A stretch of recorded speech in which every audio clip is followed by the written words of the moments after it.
Picture a small island. It has no army capable of projecting power beyond its shores. It possesses no nuclear weapons, no permanent seat at the United Nations Security Council, and an economy roughly comparable in size to a mid-tier American metropolitan area. By most conventional measures of global power, it barely registers on the world stage. And yet, right now, that island is at the dead center of one of the most consequential geopolitical contests of our time.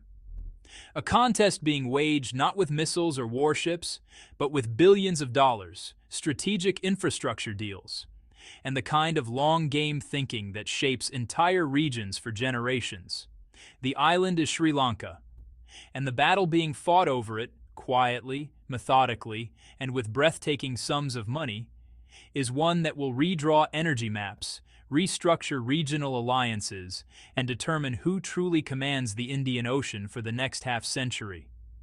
On one side, China, the world's second-largest economy, arriving with a $3.7 billion investment package and its most powerful state-owned energy giant ready to sink roots into Sri Lankan soil.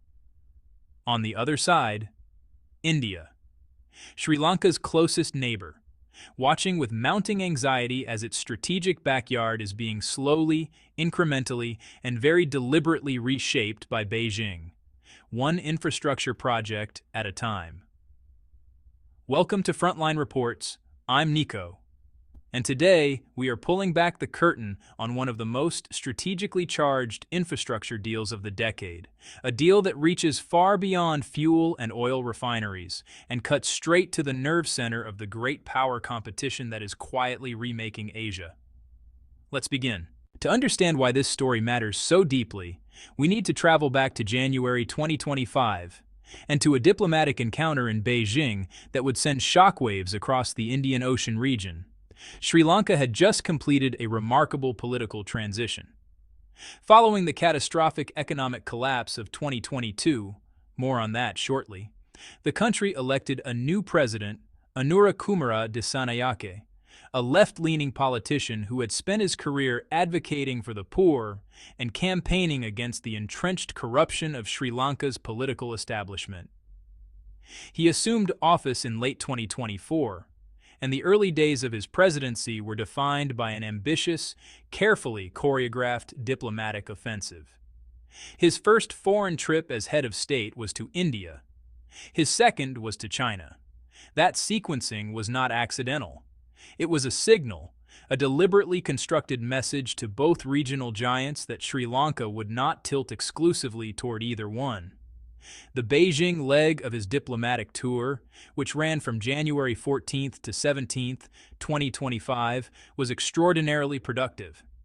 In just 4 days of intensive negotiations and high-level meetings, Sri Lanka and China put their signatures on no fewer than 15 separate cooperation agreements. The scope was impressive: agriculture, digital infrastructure, education, clean energy, climate cooperation, and more. Among those agreements was a renewal of the bilateral currency swap arrangement, a mechanism that gives Colombo access to Chinese yuan reserves during periods of financial pressure, a critical backstop for a country still healing from economic trauma. But one agreement towered above everything else. On January 15, 2025, President Dissanayake sat across the table from Chinese President Xi Jinping in Beijing's Great Hall of the People. In the language of formal diplomacy, the two leaders committed to launching a new era of cooperative development between their countries. And as the centerpiece of that new era, China's state-owned energy behemoth, the China Petroleum and Chemical Corporation, universally known as Sinopec, agreed to commit $3.7 billion to construct a brand-new, technologically advanced oil refinery in Sri Lanka's Hambantota district. The Sri Lankan president, clearly elated, took to social media to share the news with his country. His words left no room for ambiguity. During his state visit to China, his government had secured one of the largest foreign direct investments in the nation's history, a $3.7 billion agreement with Sinopec to build an advanced oil refinery at Hambantota. It would boost exports, create jobs, and accelerate the country's economic recovery. For a country that had, just 2 years earlier, been brought to its knees, those words sounded like redemption. But across the Palk Strait in New Delhi, the mood was anything but celebratory. Before we go any further, we need to understand why India's reaction to this deal was so sharp. Because the concern in New Delhi is not simply about losing a business contract. It is not wounded commercial pride. It runs far deeper than that, into the foundations of regional security and the geography of power. To India, Sri Lanka is not merely a neighboring country. It is a critical strategic territory, an island positioned less than 30 kilometers off the Indian subcontinent's southern tip. That proximity alone gives Sri Lanka an outsized importance in Indian strategic thinking. Add to that geography the reality of the shipping lanes that pass directly through Sri Lankan waters. These are not minor maritime corridors. These are among the busiest and most consequential sea routes on the planet. By various estimates, they carry more than 60% of the world's oil shipments. Tankers loaded with Persian Gulf, crude bound for China, Japan, South Korea, and the energy-hungry economies of Southeast Asia. Every day, hundreds of commercial vessels transit waters within close range of Sri Lankan shores. For India, which is in the middle of building one of the world's largest economies and is deeply dependent on stable global trade and energy flows, the idea of a Chinese influence power effectively anchored in that position is not an abstract geopolitical concern. It is a concrete national security problem. And this is why every major Chinese infrastructure project in Sri Lanka carries a significance in New Delhi that goes far beyond its commercial face value. Each project is read as a data point in a larger pattern, a pattern that tells Indian strategic analysts, Beijing is moving closer, one investment at a time. Now, with a $3.7 billion Sinopec refinery set to rise at Hambantota, India has every reason to study that pattern very carefully. Here is what makes the location so significant. The refinery is not being constructed in some obscure inland location. It is being built at Hambantota, specifically in close proximity to the Hambantota International Port. And that port is no ordinary commercial facility. In 2017, an event occurred that sent tremors through the strategic community across South Asia and beyond. Sri Lanka, having accumulated an enormous debt burden to China through years of Belt and Road Initiative borrowing, found itself unable to service those loans. Colombo was left with an agonizing choice: default on its obligations or find some alternative means of settlement. The alternative that was chosen is now one of the most cited examples in global discussions of what critics call China's debt trap strategy. Sri Lanka handed over the Hambantota port to China Merchants Port Holdings, a Chinese state-controlled company, on a 99-year lease. Let that number settle for a moment. 99 years. For nearly the entirety of this century, one of Sri Lanka's most strategically located deepwater port facilities will be under Chinese operational control. And now Sinopec is proposing to build a massive oil refinery right alongside it. A refinery that, according to the agreed specifications, would have the capacity to process up to 200,000 barrels of crude oil every single day. For India, the combination of a Chinese-controlled port and a Chinese-owned energy processing facility sitting at the very tip of the Indian Ocean, a position from which both commercial and military traffic can be monitored, is not merely uncomfortable. It is alarming in the most precise sense of that word. Indian defense analysts and strategic thinkers have long theorized about what they call China's string of pearls, a concept describing Beijing's systematic effort to build, acquire, or secure access to ports, fuel depots, and strategic infrastructure assets scattered across the Indian Ocean basin. The locations cited include Pakistan's Gwadar Port, Hambantota in Sri Lanka, facilities in Bangladesh, and infrastructure positions in Myanmar.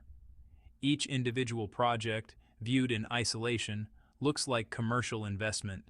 Each pearl, taken alone, appears harmless. But when you connect them, when you trace the string from one end of the Indian Ocean to the other, you see something altogether different. You see an arc of Chinese infrastructure presence that effectively encircles India.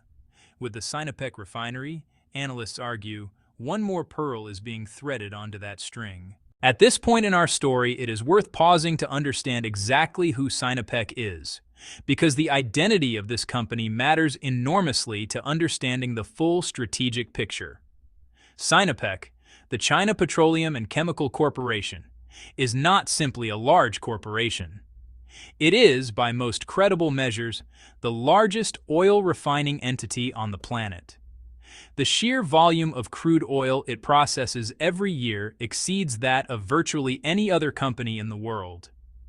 It is state-owned, which means that every business decision Sinopec makes is, in effect, a policy decision, one made with the full backing and strategic intent of the Chinese government. Sinopec already has a substantial international footprint. In Saudi Arabia, it is part of Yasref, the Yanbu Aramco Sinopec Refining Company, a joint venture with Saudi Aramco that processes hundreds of thousands of barrels of heavy crude every day.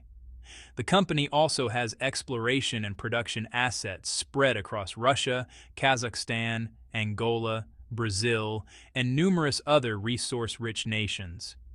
But what is being proposed at Hambantota is categorically different from all of those existing operations. According to energy and strategic analysts, the proposed Hambantota facility would be the first refinery that Sinopec fully owns and independently operates outside of Chinese territory. Not a joint venture, not a minority stake in a foreign project. Sinopec's first entirely autonomous overseas refining operation. That distinction carries enormous weight. It is not merely a commercial milestone, it is a strategic declaration. It tells the world that China is ready to plant its energy infrastructure permanently in the Indian Ocean region at one of the world's most sensitive maritime corridors. The scale of the ambition is reflected in the numbers. With a daily processing capacity of 200,000 barrels of crude oil, the Hambantota refinery would be approximately 4 times larger than Sri Lanka's sole existing refinery. The Sapugaskanda facility, which was constructed in the 1960s with Iranian technical assistance and currently processes around 50,000 barrels per day. Once the Sinopec plant is operational, it is projected to satisfy roughly 40% of Sri Lanka's total domestic demand for refined petroleum products. Beyond that, it could generate between $6 billion and $8 billion annually in export revenues, a figure that exceeds the entirety of Sri Lanka's current merchandise export earnings. For a nation that had to declare sovereign default just 2 years prior, these numbers do not merely represent economic opportunity.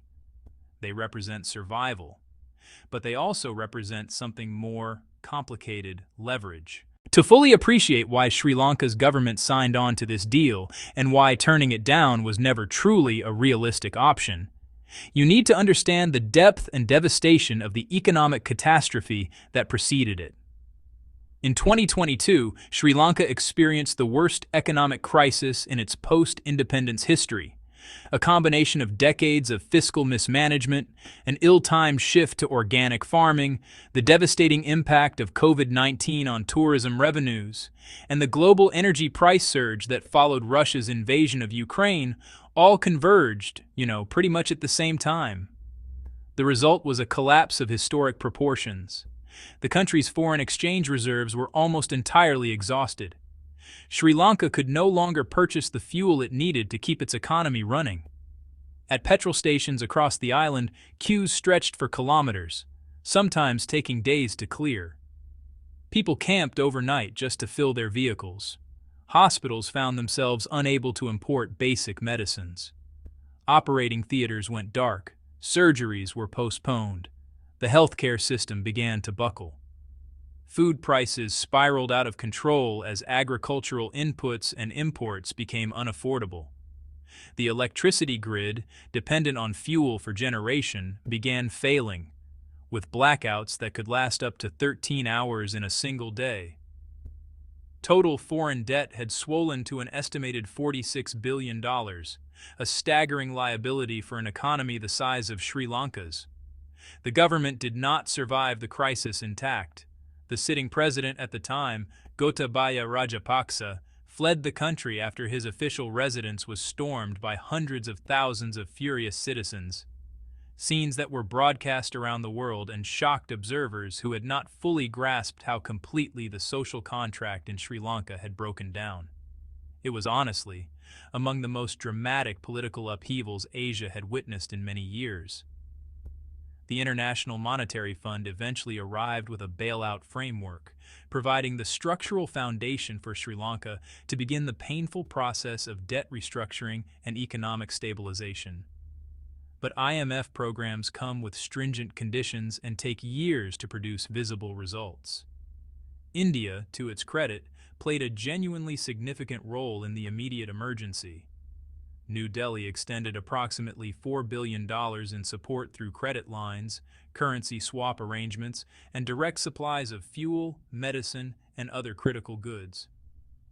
That assistance arrived when it was most desperately needed, and it generated an enormous reservoir of goodwill toward India within Sri Lankan public and political opinion. But goodwill, while valuable, does not rebuild an economy.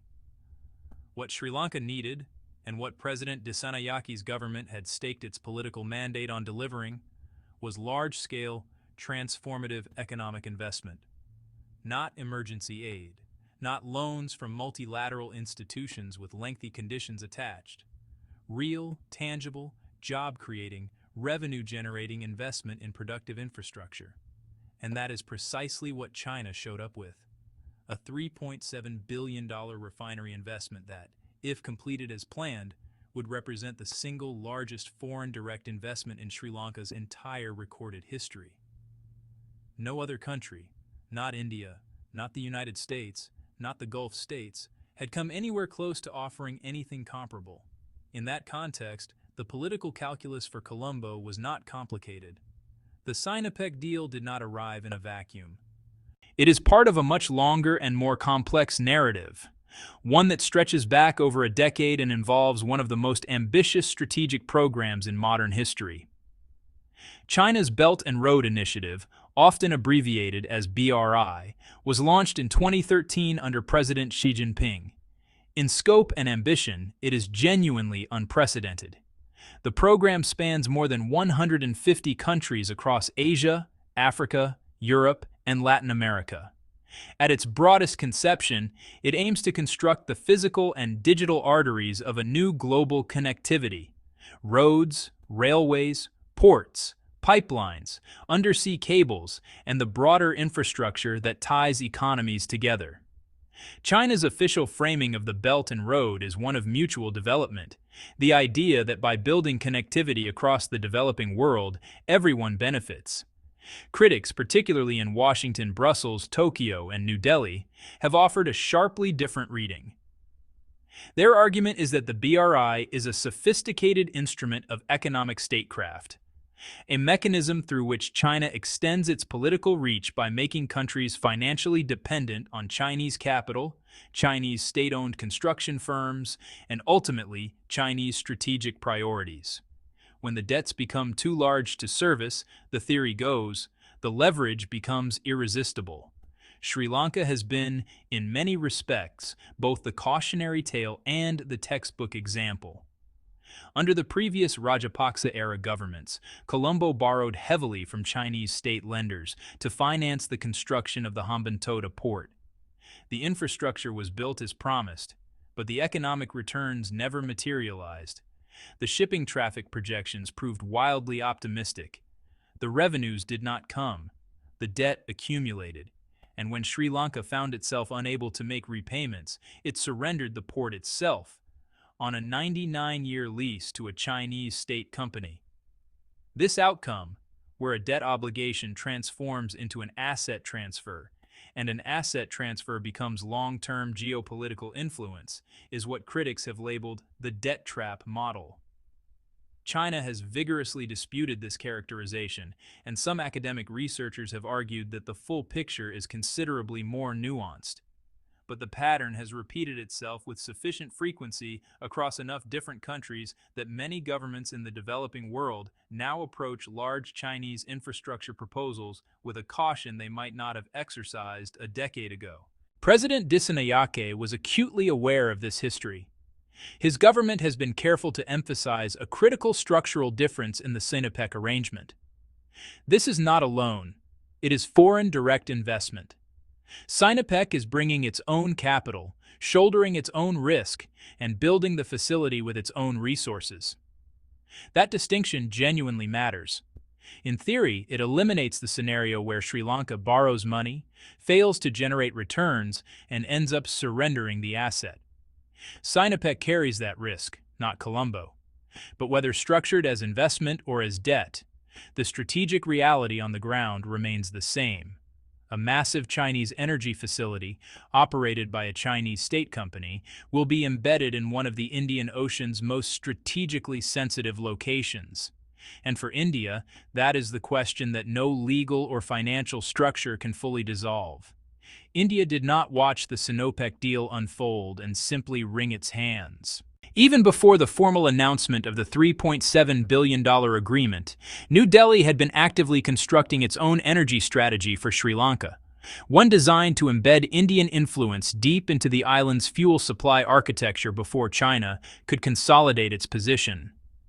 At the heart of India's strategic vision is a city with its own extraordinary history, Trincomalee. Situated on Sri Lanka's northeastern coastline, Trincomalee is home to one of the finest natural deepwater harbors in all of Asia. During the Second World War, it served as a critical Allied naval base, a recognition of its unparalleled strategic value in the Indo-Pacific. As part of the wartime infrastructure, British military engineers constructed a large and sophisticated oil storage complex there. 99 enormous storage tanks distributed across what were designated the upper and lower tank farms, each capable of holding 12,000 kiloliters of fuel. After Sri Lankan independence, those tanks fell gradually into disrepair. Decades of neglect eroded the physical infrastructure, but they never lost their strategic significance, and India never stopped watching them. In 2003, India's state-owned petroleum giant, the Indian Oil Corporation, established a Sri Lankan subsidiary, Lanka IOC, specifically to manage and operate a portion of the Trincomalee tank farm. Over the years that followed, Lanka IOC built itself into a significant and deeply embedded presence in Sri Lanka's domestic fuel market, capturing between 18 and 20% of the retail petroleum sector. It sells petrol, diesel, lubricants, and marine fuel across the island, operating a network that reaches into communities from the north to the south. Critically, when Sri Lanka's 2022 economic crisis struck and the country's own state petroleum corporation was struggling to maintain even basic operations, it was India and Lanka IOC that stepped into the breach, continuing to supply fuel when supply chains elsewhere were collapsing. That emergency response cemented India's position as an indispensable partner in Sri Lanka's energy ecosystem, a position that no new investor, however well capitalized, can easily replicate. But India wants more than an embedded retail presence. It wants strategic architecture. In April 2025, Prime Minister Narendra Modi made an official visit to Colombo, and the agenda was dense with energy ambition. The centerpiece announcement was a landmark trilateral agreement between India, Sri Lanka, and the United Arab Emirates, a formal framework for collaboration on a sweeping portfolio of energy and infrastructure projects centered on Trincomalee. The vision articulated in this agreement is genuinely transformative. Trincomalee would be developed into a full-scale regional energy hub, modernized storage infrastructure, bunkering services capable of servicing the enormous volumes of commercial shipping that transit the Indian Ocean daily, LNG import facilities, and, most ambitiously, potentially a new refinery in the longer term. The UAE's participation in this framework is strategically significant. It brings not only substantial financial resources, but also connections to the global hydrocarbon supply chain that a purely bilateral India-Sri Lanka arrangement could not deliver. It also adds diplomatic weight, making this a multilateral commitment rather than a bilateral one. But perhaps the most audacious component of the entire vision is one that has received the least public attention: the proposed construction of an undersea oil pipeline directly connecting India and Sri Lanka. A pipeline of this kind would be genuinely historic. At present, every liter of fuel that Sri Lanka consumes arrives by sea, transported on tankers subject to global shipping schedules, price volatility, and the risk of disruption. A direct pipeline from India would eliminate that exposure entirely. It would tie Sri Lanka's energy security to its nearest neighbor in a manner that is physical, permanent, and deeply structural. If completed, the pipeline would not just be a trade arrangement, it would be a bond, one that makes Sri Lanka's daily functioning inseparable from its relationship with India. In the language of geopolitics, that is called dependence. In the language of diplomacy, it is called partnership. The difference ultimately is a matter of perspective. When you step back and survey what India and China are each doing in Sri Lanka's energy sector, you begin to see two profoundly different strategic philosophies at work. Understanding those philosophies is essential to understanding what is really at stake. China's approach can be characterized as what analysts call asset acquisition. Beijing enters a country, constructs physical infrastructure, ports, power plants, highways, refineries, and through ownership and operational control of those assets, acquires long-term structural influence over how that country functions. The Hambantota port is the paradigm case. The Sinopec refinery would be the next chapter in the same story. What makes this strategy so durable is its permanence. A refinery, once constructed, does not disappear. It requires constant inputs, crude oil supply contracts, maintenance expertise, spare parts logistics, technical training.